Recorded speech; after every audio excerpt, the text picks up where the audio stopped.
Bonjour et bienvenue dans ce deuxième épisode de podcast sur le design humain vivant. Un podcast où on explore ensemble le design humain, mais vivant, incarné au quotidien. Je suis Amélie et aujourd'hui j'ai envie de vous parler d'un thème que beaucoup d'entre nous connaissent intimement, l'anxiété. Mais plutôt que de la voir comme un ennemi à combattre, si on apprenait à l'écouter autrement, et si l'anxiété était un message de ton corps, un signal du non-soi, un indicateur de désalignement. C'est ce qu'on va explorer aujourd'hui à travers le regard du design humain vivant.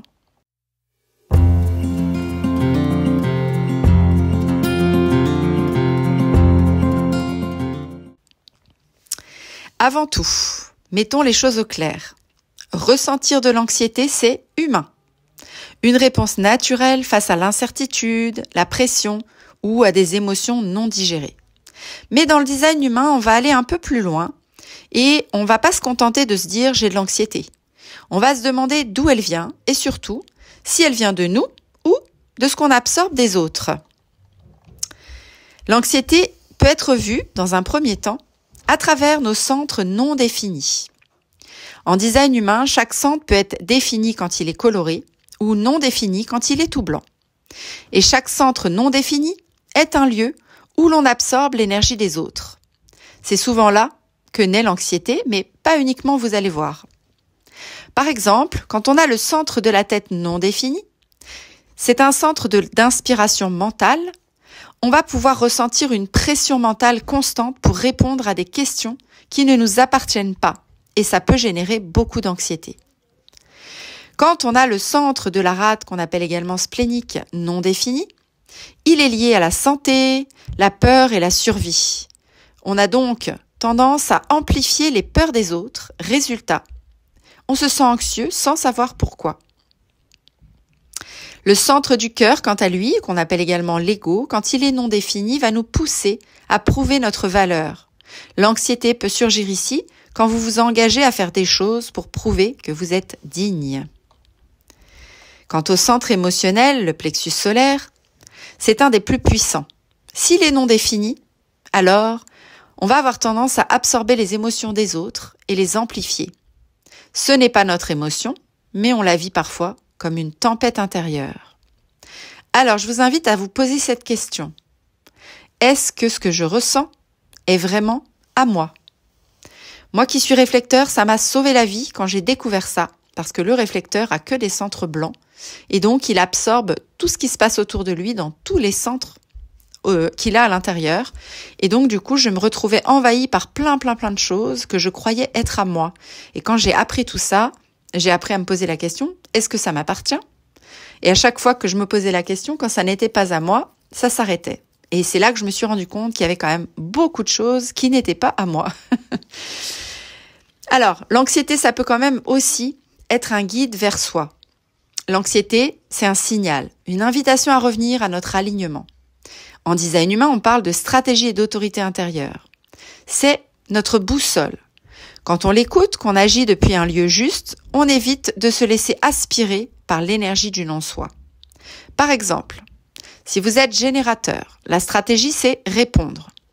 Si vous forcez les choses sans attendre de réponse intérieure, vous pouvez ressentir de la frustration, mais également de l'anxiété. Si vous êtes projecteur et que vous vous épuisez à essayer d'être vu ou reconnu sans invitation, vous allez vous sentir amer et anxieux. L'anxiété dans ce contexte devient un panneau de signalisation qui vous dit « Attention, tu n'écoutes plus ton autorité intérieure, tu t'es décalé de toi ». Si on veut chercher à se recentrer, à revenir dans son axe, une fois qu'on s'est rendu compte qu'on était absorbé par l'énergie des autres, on a quelques pistes simples qu'on peut tenter pour trouver comment gérer cette anxiété avec conscience. D'abord, respirez lentement, de façon consciente, et revenir dans votre corps. C'est à ce moment-là que vous pouvez vous poser cette fameuse question, est-ce que c'est à moi ou bien est-ce que ça m'appartient ?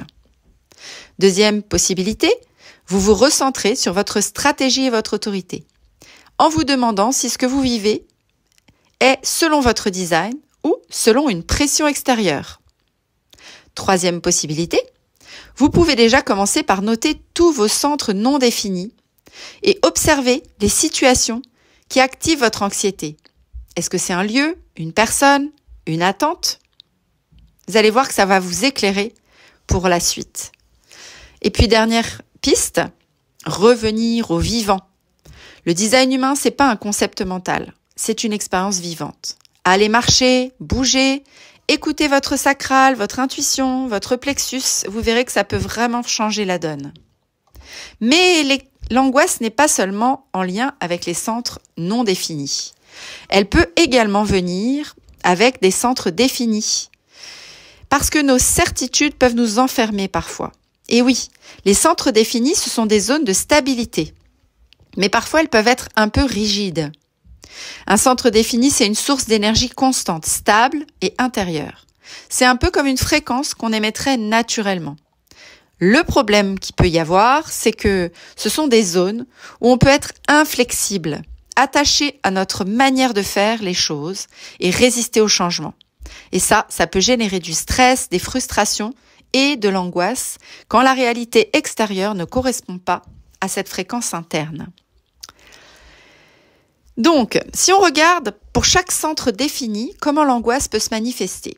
Si on commence par en haut, donc avec le centre ajna défini, donc le mental conceptuel, le risque, c'est d'avoir un besoin de toujours avoir raison, de tout comprendre, de trouver une réponse logique à tout. Qu'est-ce que ça amène comme anxiété? Un surmenage mental, une peur de ne pas être crédible ou compris et une pression de devoir tout analyser. Exemple, si je ne trouve pas une solution logique, je perds le contrôle. Et ça va déclencher de l'anxiété. Si on regarde au niveau du centre de la gorge défini, le risque, ça peut être une volonté de s'exprimer à tout prix et une frustration si on ne peut pas parler ou si on n'est pas entendu. L'anxiété qui va y être associée, c'est une crainte de ne pas être écouté ou d'être invisible. Exemple, si je ne parle pas maintenant, je vais exploser. Si on regarde au niveau du centre du cœur, ou bien qu'on appelle le centre de l'ego, quand il est défini, le risque, c'est d'avoir un fort besoin de prouver sa valeur, de tenir parole, de montrer sa volonté. L'anxiété va nous amener du coup à avoir une pression de réussir, de tenir ses engagements à tout prix, même si ça va à l'encontre de notre bien-être, et une peur de l'échec. Exemple, si je flanche, je perds mon honneur. Au niveau du centre G défini, le centre de l'identité, de la direction et de l'amour de soi, le risque, c'est de s'attacher trop fort à son identité ou à la direction de notre vie, de rejeter les détours ou les changements. Et du coup, ça va entraîner une anxiété qui va amener une crise existentielle. Quand la vie ne suit pas la trajectoire qu'on imagine. Exemple, si je perds mon cap, qui suis-je? Quand on a un centre sacré défini, qu'est-ce qu'on risque? On risque un surengagement dans des choses qui ne nous nourrissent pas réellement et une difficulté à dire non. Ça amène du coup une anxiété en lien avec l'épuisement et la culpabilité quand on essaie de ralentir. Exemple, si je ne le fais pas, je ne sers à rien. Le centre de la rate ou bien splénique, quand il est défini, c'est le centre de l'instinct de survie, je vous rappelle. Le risque, c'est une trop grande confiance dans l'intuition immédiate et un refus d'aide extérieure, mais également une hyper-vigilance. L'anxiété qui va y être associée, ça va être un sentiment constant de devoir être en alerte.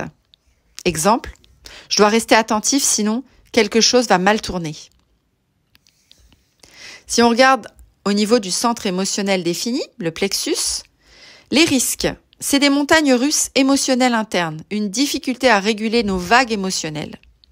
L'anxiété qui va y être associée, c'est une peur d'être submergé, une peur du conflit ou d'être mal compris émotionnellement. Exemple, je ressens trop, je vais exploser ou me noyer dans mes émotions. Enfin, quand on a un centre racine défini, le risque, c'est d'avoir une pression constante à faire, à agir vite, à relever tous les défis.